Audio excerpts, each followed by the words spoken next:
ഉച്ചയൂണുമായി ദേവരാജൻ മാസ്റ്ററുടെ മുറിയിൽ ഉച്ചയൂണ് കൊണ്ടുവന്നപ്പോൾ വീണ്ടും മാസ്റ്ററുടെ മുറിയുടെ വാതിൽ തുറന്നു. അപ്പോഴും രവീന്ദ്രൻ മാസ്റ്റർ അങ്ങനെ നിൽക്കുകയാണ്. ആ ഒറ്റക്കാലിൽ അദ്ദേഹം കാത്തു നിൽക്കുകയാണ്. വാതിൽ തുറന്നപ്പോൾ ദേവരാജൻ മാസ്റ്റർ കണ്ടു. നിങ്ങൾ പോയില്ലേ? ഇല്ല മാസ്റ്റർ, എനിക്ക് സിനിമയിൽ പാടണം. ഒരു കാര്യം ചെയ്, കൊല്ലത്ത് ചെന്ന് കാളിദാസ കലാകേന്ദ്രത്തിൻ്റെ നാടകങ്ങളിൽ പാടും, അത് നോക്കട്ടെ. അപ്പോൾ അതിന് രവീന്ദ്രൻ മാസ്റ്റർ പറഞ്ഞു, ഞാൻ നാടകങ്ങൾക്ക് വേണ്ടി പാടി, എനിക്കിനി സിനിമയിൽ പാടണം, അതാണ് എൻ്റെ ആഗ്രഹം. അപ്പോൾ അടിമുടി ഒന്ന് നോക്കിയിട്ട് ദേവരാജൻ മാസ്റ്റർ പറഞ്ഞു, അത് ഈ ജന്മത്ത് നടക്കില്ല. അപ്പോൾ അത് കേട്ട് ഈ ചെറുപ്പക്കാരൻ വിഷമിച്ചെങ്കിലും അദ്ദേഹം ദൃഢസ്വരത്തിൽ പറഞ്ഞു, പക്ഷേ ഞാൻ സിനിമയിൽ പാടാനാണ് ചെന്നൈയിൽ വന്നത്.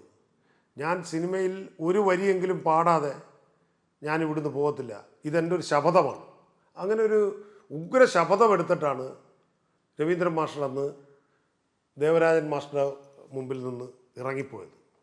പക്ഷേ പിൽക്കാലത്ത് രവീന്ദ്രൻ മാസ്റ്റർ സംഗീത സംവിധായകനായി പാട്ടുകൾ പാടി ഒക്കെ ഇതെല്ലാം ചെയ്തു. അപ്പോൾ ആ സമയത്തൊക്കെ മലയാള സിനിമയിലെ ഈ സംഗീത സംവിധായകൻ്റെ വളർച്ചയിൽ ഏറ്റവും സന്തോഷിക്കുകയും അനുഗ്രഹിക്കുകയും ഒപ്പം നിൽക്കുകയും എല്ലാം ചെയ്ത ഒരാളായിരുന്നു പിൽക്കാലത്ത് ദേവരാജൻ മാസ്റ്റർ. ദേവരാജൻ മാസ്റ്റർ അതിനെക്കുറിച്ച് പറയാറുണ്ട്, നീ കഷ്ടപ്പെട്ട് വന്നവനാണ്, നീ പ്രയാസങ്ങളിലൂടെ വന്നവനാണ്, നിനക്ക് നല്ലത് വരും എന്നൊരു അനുഗ്രഹവും പിൽക്കാലത്ത് രവീന്ദ്രൻ മാസ്റ്ററിന് ദേവരാജൻ മാസ്റ്റർ കൊടുത്തതായിട്ടും മാസ്റ്റർ നമ്മളോട് പറഞ്ഞു. അത് വേറൊരു കഥയാണ്. ആദ്യത്തെ ഗാനവും അത് കഴിഞ്ഞ് ചെല്ലുന്നതുമൊക്കെ വേറൊരു കഥയാണ്.